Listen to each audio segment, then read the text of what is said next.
Assalamualaikum warahmatullahi wabarakatuh. Perkenalkan, nama saya Alfi Hasanah. Saya dari kelas C, Manajemen Pendidikan Islam semester 3. Baiklah, langsung saja pada tugas mata kuliah perencanaan pendidikan kali ini, saya akan menjelaskan tentang evaluasi perencanaan pendidikan di Indonesia. Yang pertama, pengertian evaluasi perencanaan pendidikan. Apa itu evaluasi perencanaan pendidikan? Evaluasi perencanaan adalah proses untuk mengetahui apakah sistem pendidikan yang sedang berjalan sudah berhasil atau masih perlu perbaikan. Di Indonesia, evaluasi pendidikan dilakukan oleh pemerintah dan lembaga terkait untuk menilai apakah kebijakan-kebijakan yang diterapkan di dunia pendidikan sudah membawa hasil yang diharapkan. Evaluasi pendidikan bisa dianggap sebagai cara untuk memeriksa bagaimana pendidikan berlangsung. Misalnya, apakah siswa belajar dengan baik, apakah guru mengajar dengan efektif, dan apakah sekolah menyediakan fasilitas yang memadai. Hasil dari evaluasi ini digunakan untuk membuat pendidikan lebih baik lagi. Selanjutnya, saya akan menjelaskan beberapa tujuan dari evaluasi pendidikan. Yang pertama, ada memastikan kualitas pendidikan. Dengan evaluasi, kita bisa melihat apakah pendidikan yang diberikan kepada siswa sudah cukup baik atau belum. Yang kedua, ada mendeteksi masalah.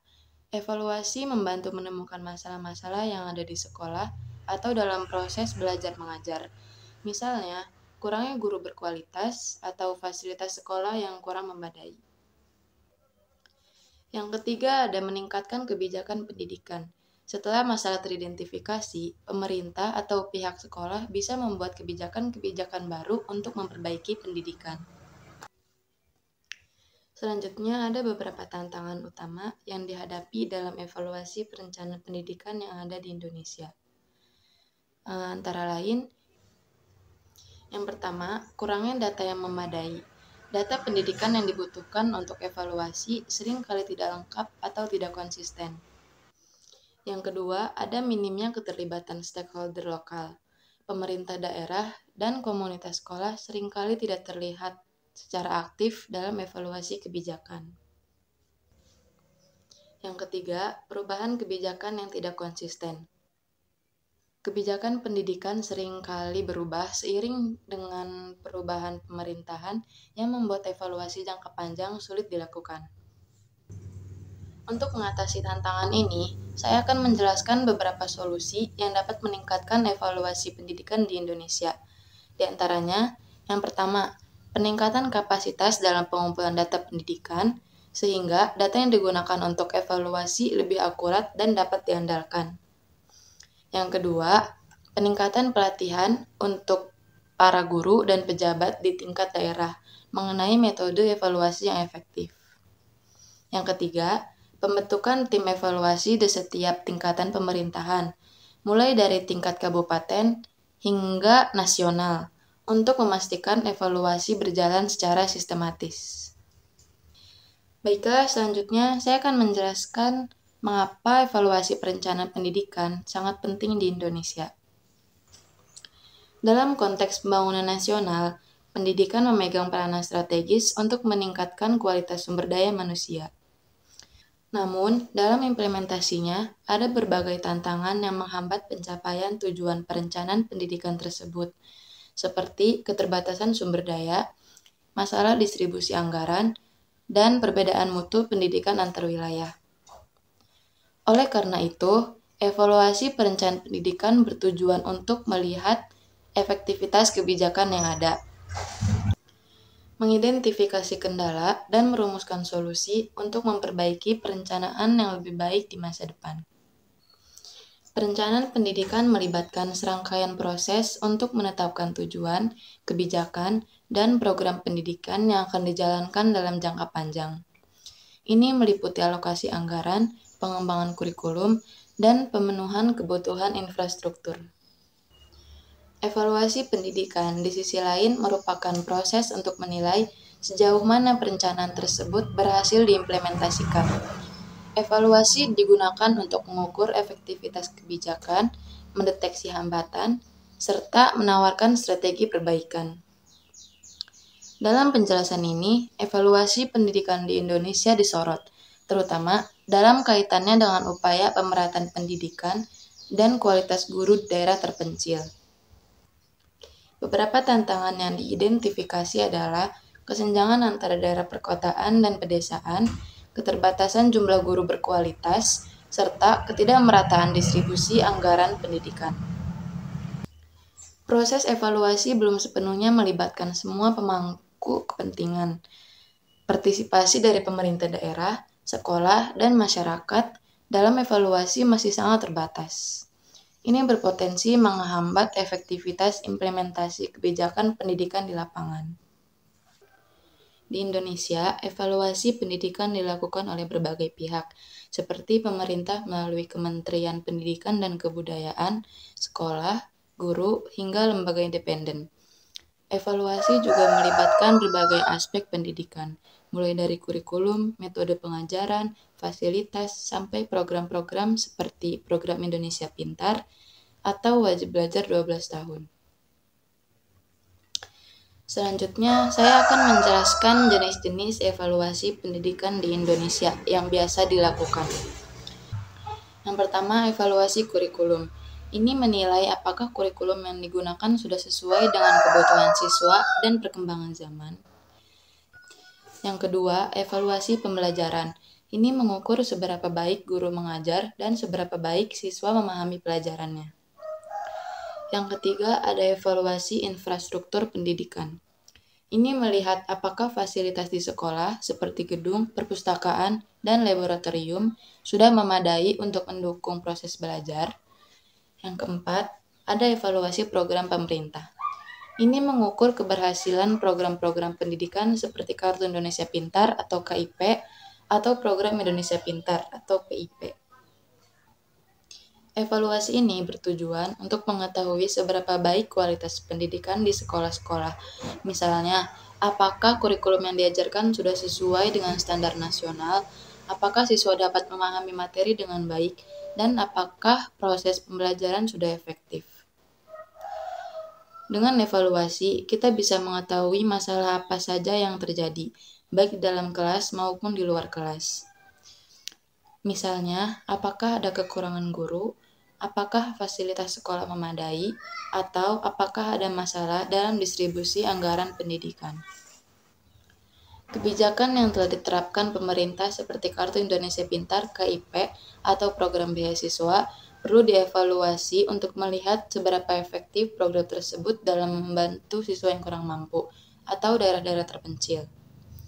Setelah evaluasi dilakukan, hasilnya dapat digunakan sebagai dasar untuk mengambil langkah-langkah perbaikan dalam pendidikan, seperti merevisi kurikulum, meningkatkan pelatihan guru, atau memperbaiki fasilitas sekolah yang kurang memadai. Selanjutnya, proses evaluasi pendidikan. Proses evaluasi pendidikan di Indonesia dilakukan secara bertahap dan melibatkan banyak pihak. Berikut adalah langkah-langkah utama dalam proses evaluasi pendidikan. Yang pertama ada pengumpulan data. Langkah pertama dalam evaluasi adalah mengumpulkan data.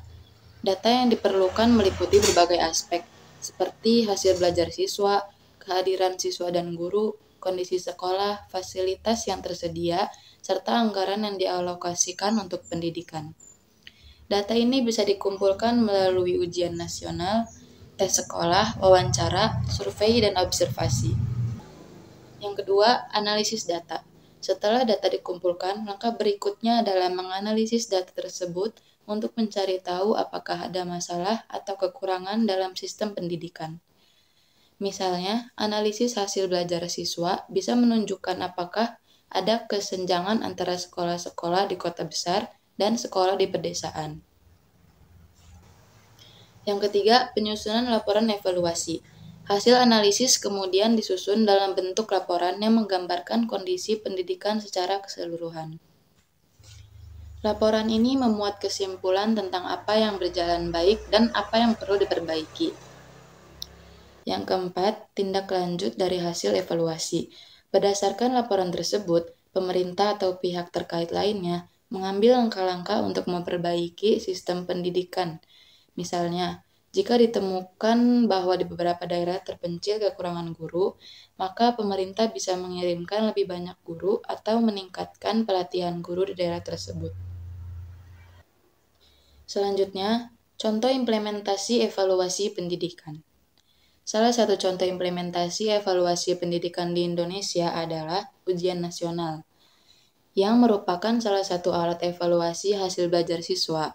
Ujian ini dilakukan secara serentak di seluruh Indonesia dan bertujuan untuk mengukur kemampuan siswa dalam mata pelajaran utama seperti matematika, bahasa Indonesia, dan ilmu pengetahuan alam. Hasil dari ujian nasional ini digunakan untuk mengevaluasi sejauh mana siswa memahami materi yang diajarkan dan apakah kurikulum yang digunakan sudah efektif. Selain itu, pemerintah juga sering melakukan survei dan observasi langsung ke sekolah-sekolah untuk melihat kondisi fasilitas dan kualitas pengajaran. Hal ini bertujuan untuk mengidentifikasi masalah-masalah yang mungkin tidak terlihat hanya dari hasil ujian siswa. Salah satu masalah terbesar dalam pendidikan di Indonesia adalah dengan adanya kesenjangan antara daerah perkotaan dan pedesaan. Sekolah di kota besar biasanya memiliki fasilitas yang lebih lengkap dan guru yang lebih berkualitas. Sedangkan sekolah di pedesaan seringkali kekurangan fasilitas dasar seperti buku, ruang kelas, dan guru. Hal ini membuat hasil evaluasi pendidikan seringkali menunjukkan perbedaan yang signifikan antara wilayah perkotaan dan pedesaan. Meski pemerintah mengalokasikan dana besar untuk pendidikan, distribusinya seringkali tidak merata. Daerah-daerah perkotaan biasanya mendapat lebih banyak dana dibandingkan daerah terpencil, yang menyebabkan ketidakmerataan kualitas pendidikan. Di daerah terpencil, banyak guru yang belum mendapatkan pelatihan yang memadai, sehingga proses belajar mengajar tidak berlangsung dengan baik. Pemerintah perlu berinvestasi dalam teknologi yang memudahkan pengumpulan data pendidikan, terutama di daerah-daerah yang terpencil. Dengan data yang lebih akurat, evaluasi pendidikan bisa dilakukan dengan lebih baik. Guru adalah salah satu komponen utama dalam pendidikan. Pemerintah harus memastikan bahwa semua guru, baik di kota besar maupun di kota terpencil, mendapatkan pelatihan yang baik agar mereka bisa mengajar dengan lebih efektif dan efisien. Untuk mengatasi kesenjangan antar daerah, pemerintah harus memastikan bahwa anggaran pendidikan didistribusikan dengan adil. Daerah-daerah yang lebih tertinggal harus mendapat perhatian khusus agar kualitas pendidikan di sana bisa lebih meningkat. Evaluasi pendidikan tidak bisa dilakukan hanya oleh pemerintah pusat saja. Pemerintah daerah, sekolah, dan masyarakat juga harus ikut terlibat aktif dalam proses evaluasi ini. Karena mereka yang lebih mengetahui kondisi pendidikan di daerah masing-masing. Selanjutnya kesimpulan. Evaluasi pendidikan adalah proses penting untuk menilai apakah sistem pendidikan berjalan dengan baik dan memenuhi tujuan yang sudah ditetapkan. Di Indonesia, evaluasi ini menghadapi banyak tantangan seperti kesenjangan antar daerah, kekurangan data yang akurat, dan distribusi anggaran yang tidak merata. Namun, dengan peningkatan teknologi, pelatihan guru yang merata, dan pemerataan anggaran, evaluasi pendidikan dapat dilakukan lebih efektif, sehingga pendidikan di Indonesia bisa lebih baik di masa depan. Evaluasi pendidikan di Indonesia sangat penting untuk memastikan bahwa pendidikan yang diberikan kepada siswa sudah memenuhi standar yang baik. Meskipun ada banyak tantangan, seperti perbedaan kualitas antar daerah dan kurangnya data yang valid. Evaluasi yang baik dapat membantu menemukan masalah-masalah ini dan memperbaiki sistem pendidikan. Dengan kerjasama antara pemerintah, sekolah, guru, dan masyarakat. Evaluasi pendidikan di Indonesia bisa berjalan lebih efektif dan membantu menciptakan pendidikan yang lebih baik untuk generasi mendatang. Baiklah, mungkin itu saja yang dapat saya jelaskan, kurang dan lebihnya mohon maaf. Wassalamualaikum warahmatullahi wabarakatuh.